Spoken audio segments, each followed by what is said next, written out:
साम्राज्य सामान्यांचा असामान्य आवाज। वंचित बहुजन आघाडी आणि विश्वदीप प्रतिष्ठान यांच्या संयुक्त विद्यमाने न्यू बुधवारपेठ येथील गरजूंना शिधा वाटप करण्यात आलं। वंचित बहुजन आघाडी आणि विश्वदीप प्रतिष्ठान यांच्या संयुक्त विद्यमाने मंगळवारी न्यू बुधवारपेठ येथील गरजूंना शिधा वाटप करण्यात आलं। प्रारंभी वंचित बहुजन आघाडीचे नेते आनंद चंदन शिवे, काँग्रेसचे ज्येष्ठ नेते सुधीर खरटमल, विश्वदीप प्रतिष्ठानचे संस्थापक अध्यक्ष सुभाष सावंत यांच्या प्रमुख उपस्थितीत डॉक्टर बाबासाहेब आंबेडकर यांच्या प्रतिमेचे पूजन करून हातावर पोट असणाऱ्या मजूर, बेघर, असंघटित महिला कामगारांना शिधा वाटप करण्यात आलं।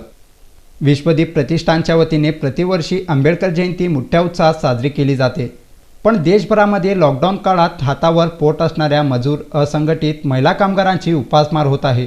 अशा वेळी सामाजिक बांधिलकी जोपासत विश्वदीप प्रतिष्ठानने अशा असंघटित मजूर कामगारांना शिधा वाटप करण्याचा निर्णय घेण्यात आल्याची माहिती विश्वदीप प्रतिष्ठानचे संस्थापक अध्यक्ष सुहास सावंत यांनी दिली।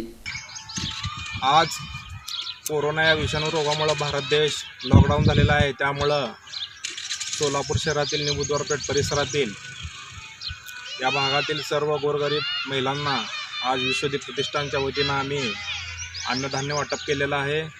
तरी या आजच्या कार्यक्रमात मी सोलापुरातील सर्व लोकांना कळकळीची विनंती करतो की आपण सर्वांनी घरी बसून कोरोनाची हकालपट्टी केलं पाहिजे। जय भीम, जय भारत। यावेळी विश्वदीप प्रतिष्ठानचे पदाधिकारी, कार्यकर्ते उपस्थित होते।